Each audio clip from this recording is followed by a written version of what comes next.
오늘 본문은 우리들이 너무나 잘 알고 있는 본문, 곧 솔로몬이 하나님께 지혜를 구해서 지혜로운 사람이 되었다라는 사실을 기록하고 있는 말씀입니다. 한때 그 강력한 왕권을 과시하기도 했던 솔로몬이 처음부터 강력한 왕권을 가지고 있었던 것은 아닙니다. 왜 그러냐? 이제 그는 우리가 이제 역사를 이야기할 때 뭐 정실소생이냐 그렇지 않냐 뭐 이제 그런 얘기를 하잖아요. 근데 잘 아시다시피 솔로몬은 정실소생이 아니었습니다. 그러니까 이제 본처의 그 자식이 아니었다. 우리가 잘 알고 있지만 그 출생의 비밀이 아니죠. 뭐 다 알고 있으니까. 그 막장 드라마에 보면 하고 놀라면서 나오는 그 출생의 비밀과도 같이 매우 어떻게 보면 한편으로는 조금 부끄럽기까지 한 불행한 그러한 출생의 비밀을 가지고 있었던 사람이었습니다. 또 자기 위로 이복 형님들이 여럿 있었지요. 그래서 이제 우리가 이 앞에 성경들을 읽어보면 이 다윗의 이 형님, 다윗의 이제 여러 아들 중에서 이 솔로몬의 형님들이 있었어요. 근데 이 형님들 간에 아주 그냥 피나는 이 왕위 쟁탈전, 왕자의 난이 있었다라고 하는 것을 잘 알고 있습니다. 이제 사실은 솔로몬도 죽을 뻔했었죠. 자, 그런데 이러한 사실들을 통해서 볼 수 있는 바와 같이 이제 솔로몬이 이 처음 이제 왕이 되기도 힘들었을 뿐만 아니라 이 처음부터 이 강력한 왕권을 행사하기에는 매우 취약한 이제 기반을 가지고 있었다라고 하는 것이죠.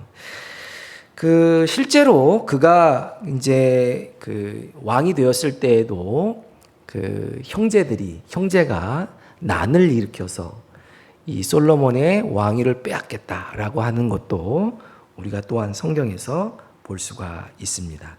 자, 이러한 현실의 어려움이 있을 때,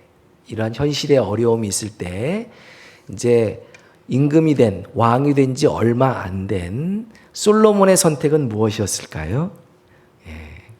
잘 아는 바와 같이 기도였습니다. 기도. 하나님 앞에 이 취약한 왕권, 왕권은 고사하고 목숨을 사실은 이렇게 유지하기가 쉽지 않은 그런 상황이었어요. 우리가 이제 성경을 볼 때 그냥 이 솔로몬이 왕이 됐나 보다 이렇게 생각하기 쉬운데 절대로 그렇지 않아요. 그 형들이 막 죽이려고 막 난리를 이렇게 이제 쳤다는 얘기죠. 그래서 이제 굉장히 아주 위기의 순간을 이제 초창기에 이제 보낼 수밖에 없었는데 이런 위기의 상황을 극복하기 위해서 돌파하기 위해서 솔로몬이 선택했던 방법은 무엇이었냐? 하나님 앞에 간절한 기도를 드렸다라고 하는 것이죠. 그는 1000번제, 우리가 이건 너무 잘 알고 있죠.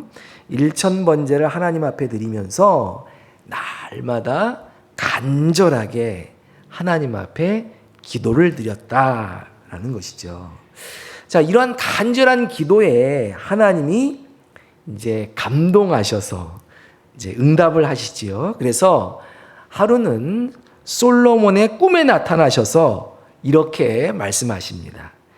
내가 너에게 무엇을 줄꼬? 이제 그렇게 말씀하시는 것을 볼 수가 있습니다. 저는 우리 미사 목민교회의 성도님들에게 동일한 은혜가 있게 되기를 주님의 이름으로 축원합니다. 주님께서 나타나셔서 얘야 너에게 무엇을 줄꼬? 그럼 기분이 좋을까요? 안 좋을까요? 기분이 엄청 좋을 것 같아요.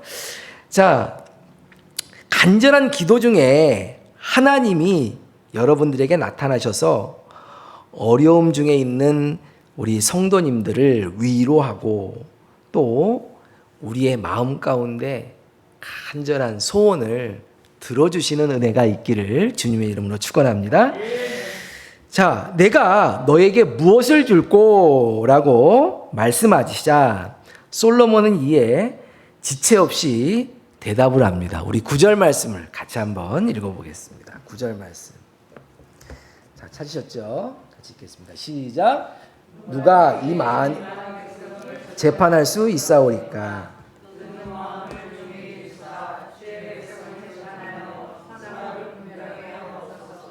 아멘.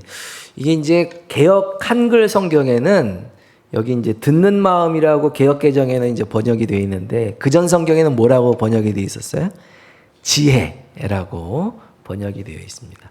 근데 이제 그 지혜는 사실은 이제 의역일을 했다 이제 그렇게 볼 수가 있는데 왜냐하면 그 뒤에 본문에 보면 지혜라는 말이 계속 반복되어서 특별히 이제 역대하 말씀에도 보면 솔로몬이 지혜를 구했다라고 이제 그 나와 있거든요. 그래서 이게 이제 사실은 직역을 하면 듣는 마음이고 약간 의역을 하면 이제 지혜라고 이제 번역을 할 수가 있겠죠. 그러니까 솔로몬이 이제 뭐라고 대답을 하느냐? 지체 없이 듣는 마음을 달라라고 말씀하는 것을 볼 수가 있습니다.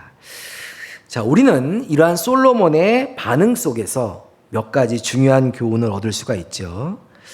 첫째, 그것은 무엇인가? 솔로몬은 정말 자기 인생에 있어서 무엇이 가장 중요한지, 가장 필요한지를 명확하게 알고 있었다. 다시 말해서 삶의 목적이 분명했다라고 하는 것이죠. 그러니까 이제 사실은 저도 이게 좀 주춤할 수밖에 없는 이제 부분인데 만약에 여러분에게 오늘 밤에 하나님께서 나타나셔서 너에게 무엇을 줄꼬 한 가지만 말해봐라 라고 말씀하신다면 여러분 뭐라고 대답하시겠어요? 저 같으면 하나님 5분만 10분만 막 이렇게 얘기했을 것 같아요. 사실은 우리가 기도하면서 달라고 하는 게 굉장히 많잖아요. 이것 주세요, 저것 주세요 라고 이렇게 얘기하지만 그렇게 이제 원하는 것도 많고 필요한 것도 많고 구하는 것도 많은데 실제로 정작 중요한 거 한 가지만 뽑아봐 그러면 뭐예요? 중요한 게 뭐지? 이게 정리가 안 되어 있는 경우가 사실은 허다하다는 것이죠. 그러니까 실제로 우리들은 수많은 문제 속에 살아가고 있어요. 그리고 필요 속에서 살고 있죠. 그런데 놀라운 것은 이러한 여러 가지 문제들 속에 휩싸여 살면서 정말 나 자신에게 정말 필요한 것, 놓쳐서는 안 되는 그 한 가지를 잊고 살 때가 많이 있다는 것입니다. 기도의 제목들은 많은데 평생 놓쳐서는 안 되는 정말 중요하고도 본질적인 기도의 제목은 잊고 살 때가 있다라고 하는 것이죠. 정말 원하는 것은 많은데 한 가지를 되라고 하면 되지를 못하는 거예요. 왜 그럴까요? 글쎄 뭐 여러 가지 진단이 있을 수 있겠지만 한 가지 분명한 것은 인생이 좀 정리가 되지 않아서 그런 것은 아닐까. 삶의 목적이 분명하지 않아서 그런 경우가 많은 것 같다라는 생각을 해보게 됩니다.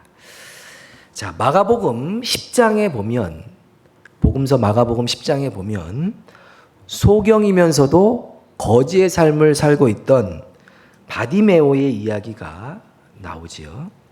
이 소경은 예수님이 자기가 사는 마을에 오신다는 소문을 들었어요. 소문을 듣고 예수님이 지나가실 만한 그 행로에 앉아서 예수님이 지나가시기만, 자기 앞을 지나가시기만을 어떻게 해요? 학수고대하고 있었어요. 자, 그리고 예수님이 볼 수는 없었죠? 소경이기 때문에, 맹인이었기 때문에 볼 수는 없었어요. 근데 막 떠들썩한 소리가 나면서 예수님이 자기 앞을 지나가신다라는 그러한 상황이 오자 바로 소리를 질러서 예수님을 부르는 것을 볼 수가 있어요. 자, 뭐라고 이야기하면서? 잘 알고 있죠. 다윗의 자손 예수여, 나를 불쌍히 여기소서. 자, 그런데 그때 예수님이 소경에게 말씀하십니다. 뭐라고 말씀하세요? 똑같은 말씀을 하셨어요. 이 솔로몬한테 했던 얘기가 똑같은 얘기예요. 예수님 뭐라고 말씀하시면 내가 너에게 무엇을 하여 주기를 원하느냐라고 물어요. 그러니까 네 소원이 도대체 뭐냐? 그렇게 묻죠. 자, 그러자 소경이 뭐라고 대답합니까? 네? 뭐라고 대답해요? 보기를 원하나이다. 보기를 원하나이다. 딱 한마디. 보기를 원해요. 라고 예수님 앞에 소리 지르고 있는 것을 볼 수가 있습니다. 여러분, 소경거지 바디메오 역시 자신의 아주 중요하고도 본질적인 문제, 자기 자신에게 꼭 필요한 그 한 가지를 어떻게 해요? 알고 있었고 그것을 하나님 앞에 간절히 집요하게 요구하고 있는 것을 볼 수가 있습니다. 만약에 소경이 예수님이 막 이제 지나가는데 소리를 넣어가지고 막 이제 해서 야, 내가 너한테 뭘 해주기를 원하느냐? 그랬더니 뭐 한참 이렇게 하다가 장가 좀 보내주세요. 취직 좀 시켜주세요. 예? 뭐 돈 좀 뭐 생활비가 얼마가 필요한데 돈 좀 주세요. 뭐 이제 이런 이야기를 했다고 한다면 뭐 그 기도가 응답이 되었을까? 아마 횡설수설했다고 한다면 기도의 응답이 가능했을까라는 그런 생각을 해보게 됩니다. 성경에 기록은 안 되었지만 소경거지 바디메오와 비슷한 케이스들이 많지 않을까요? 네? 간절함을 가지고 하나편에 나온 것 같이 나왔는데 뭐를 해주기를 원하느냐라고 정작 주님께서 물어보셨을 때 글쎄 그 머리를 벅벅 긁다가 아무 응답도 받지 못하고 복음서에 기록되지 않은 그러한 이야기들도 혹시 많지 않을까라는 생각을 해볼 수 있다는 것입니다. 우리가 잘 아는 위대한 우리 사도 바울 역시 인생이 잘 정리되고 삶의 목적이 분명했던 사람 같아요. 그는 자신의 편지 말미에 성도들에게 항상 이런 기도 제목을 말하는 것을 볼 수가 있어요. 여러분들 바울 서신을 보면요, 너희들은 나를 위해서 이렇게 기도해 달라라고 얘기하면서 뭐라고 기도 제목을 내놓느냐? 내게 말씀 주사 나로 입을 벌려 복음의 비밀을 알리게 하옵소서라고 기도해 주시오라고 그렇게 그 교회의 성도들에게 기도 부탁을 하고 있는 것을 볼 수가 있습니다. 이제 기도 중에 솔로몬처럼 자신에게 정말 필요한 것이 무엇인지 보게 되고 그것을 정말 하나님 앞에 간절히 기도함으로 응답받는 은혜가 있기를 주님의 이름으로 축원합니다. 자, 두 번째, 기도의 내용에 관한 거예요. 아까 첫 번째는 우리가 이제 그 기도의 내용과 관련돼서 바울이 아니라 솔로몬은 정말 자기에게 중요한 것이 무엇인지 알고 그것을 기도했다. 이제 이렇게 말씀을 드렸는데 이제 두 번째 중요한 것은 기도의 내용에 관한 것이죠. 자, 그가 구한 것은 지혜로운 마음이었습니다. 성경 번역대로 하면 듣는 마음이었다라고 하는 것이죠. 자, 그러면 이렇게 이야기할 수 있죠. 뒤에 이제 이 듣는 마음을 지혜다라고 이제 또 이야기도 하고 있는데 여러분, 지혜가 뭐라는 거예요? 그러면 지혜는 듣는 마음이다. 다시 말해서 조금 더 부연하면 지혜의 핵심, 지혜의 본질은 뭐냐 하면 하나님의 말씀을 어떻게 해요? 듣는 마음이 지혜이다라는 것을 알 수가 있습니다. 사람들은 지혜를 머리 좋은 것과 잘 연결시키지요. 그래서 지혜를 얻게 되면 IQ가 올라가고, 그러면 공부도 잘하고, 그러면 좋은 학교에 입학도 할 수 있고, 취직도 잘하고, 사업도 잘하고, 뭐 이런 것들로 자꾸만 생각해서 한국 사람들은 뭘 구해요?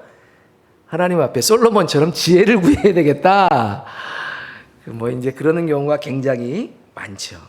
자, 그런데 지혜의 본질은 이제 우리가 역대하 말씀에 보면 지혜와 지식까지 여기 또 이제 언급이 되는 것을 볼 수가 있는데, 좀 더 넓혀서 지혜와 지식의 본질은 머리가 막 잘 돌아가는 것이 아니라는 것입니다. 그러면 뭐예요? 잘 듣는 거. 누구의 말을 잘 듣는 거예요? 하나님, 주님의 말을 잘 듣는 것이 지혜, 지식의 본질이다라고 하는 것입니다.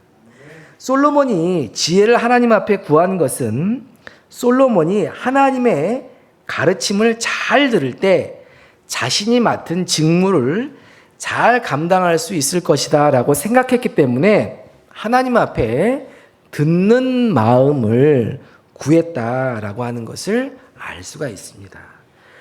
자, 실제로 성경에 나타난 솔로몬의 삶을 이렇게 쭉 보면요, 우리가 우리 구약 파로나발 때 다윗은 뭐예요?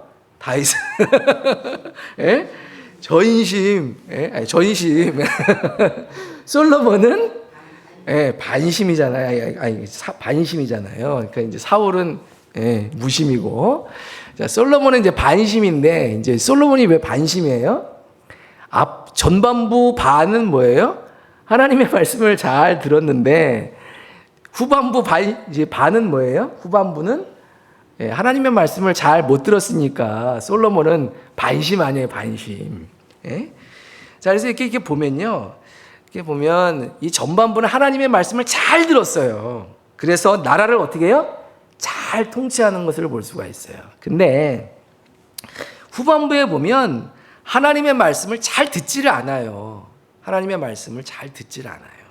그래서 우상을 숭배하고 나라가 온통 위기에 빠지는 것을 볼 수가 있어요. 그래서 솔로몬 때가 아니라 솔로몬이 죽고 나서 나라가 분열되는, 사실은 이스라엘 역사에 아주 비극을 맞이하게 되는 것을 볼 수가 있습니다. 모든 것이 마찬가지인 것 같아요. 우리들도 하나님의 말씀이 잘 들리면, 여기서 이제 듣다라고 하는 것은 단순히 히어링이 아니라 뭐예요? 히어링이 아니라 순종한다라고 하는 의미가 있어요. 그래서 헬라어 아쿠오라는 말이 듣다라는 의미와 함께 뭐가예요? 순종하다라는 그런 의미가 있어요. 그러니까 이제 이게 무슨 얘기냐? 우리도 이렇게 하나님의 말씀을 잘 들을 때, 하나님의 말씀을 듣고 그 말씀에 순종하여 살 때에는 이제 그 속에 진정한 행복이 있고 가치가 있는 그러한 삶을 살게 되는데, 실제로 그렇지 못할 때에는 우리 인생의 위기가 찾아올 수밖에 없다라고 하는 것입니다. 자, 성도의 위기, 신앙의 위기가 언제 시작될까요? 자, 너무 어려운가요? 그러면 신앙의 위기, 성도의 위기가 언제, 그러니까 내가 신앙생활에 위기가 왔다라는 것을 언제 딱 알 수 있을까요? 안 들릴 때. 스스로 진단해 보면 돼요. 안 들리면 뭐예요? 신앙의 위기가 온 거예요. 진짜 그래요. 무슨 얘기냐? 예배 시간에 설교가 안 들려. 설교 시간에 이렇게 보면 세계 일주를 해. 막 미국도 갔다가 요즘 전쟁이 나고 있는 이스라엘도 갔다가, 일본 놈들이, 강단의 사람, 놈이라고 하네.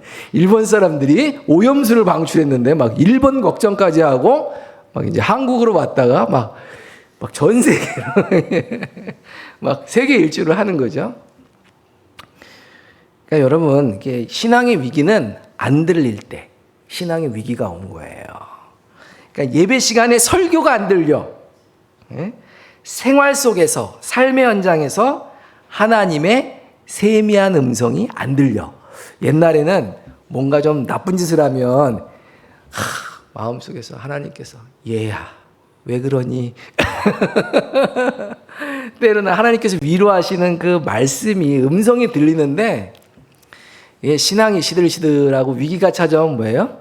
들리지를 않아. 그냥 온통 문제 속에 파묻혀가지고 도무지 들리지를 않아. 자, 그러면 위기가 찾아온 것이다. 여러분, 위기가 언제 왔다고요? 안 들릴 때 오는 거예요. 안 들릴 때. 그래서 신앙이 내 신앙에 위기가 왔는지 안 왔는지 어디 갈 필요 없어요. 목사님께 상담 안 해도 돼요. 어디 기도원에 가가지고 아주 용한 부흥사한테 물어보지 않아도 돼요. 딱 하나님 말씀이 안 들린다. 그러면 자꾸만 딴 생각만 난다. 그러면 신앙생활에 위기가 찾아온 거죠. 성도는 하나님의 말씀을 들을 때 성공할 수 있지만 안 들릴 때 마음이 딱딱해지고 결국은 어떻게 돼요? 망하게 된다. 그래서요, 여러분, 솔로몬이 듣는 마음을 구했어요. 듣는 마음. 그래서 마음은 자세, 태도, 이제 그런 의미인데, 하나님의 말씀을 잘 듣고 순종하는 그러한 마음, 태도를 하나님 앞에 구했던 것이죠. 자, 근데 이게 말씀이 들리지 않는 것, 이건 아주 심각한 문제임을 여러분 깨달으시고 오늘 솔로몬이 하나님 앞에 구했던 것처럼 듣는 마음을 구하시는 성도님들 되시길 주님의 이름으로 축원합니다. 저는 이거 보면요, 솔로몬이 듣는 마음을 구했더니 하나님이 어떻게 하셨다? 너무 흡족해 하셨어. 구하지 않은 부와 모두 주고 다 주셨다. 이게 마치 산신령이 도끼를 잊어버렸는데 이 도끼가 네 도끼냐 해서 금도끼 은도끼 하다가 아니요 이게 제 거 아닌데 했더니 마치 다 줬다라고 하는 것처럼 우리 주님께서 듣는 마음만 주신 게 아니라 뭐 주셨어요? 부와 명예와 권력도 하나님께서 주셨다라는 것을 알 수가 있죠. 그래서 솔로몬은 처음에 정말 시작이 미미했어요. 굉장히 위태롭고 언제 자기가 칼에 맞아 죽을지도 모른다라고 하는 굉장히 위기 속에서 왕이 되었거든요. 근데 하나님의 이 응답을 통해서 듣는 마음을 갖고 하나님의 말씀을 쫙 들었더니 어떻게 해요?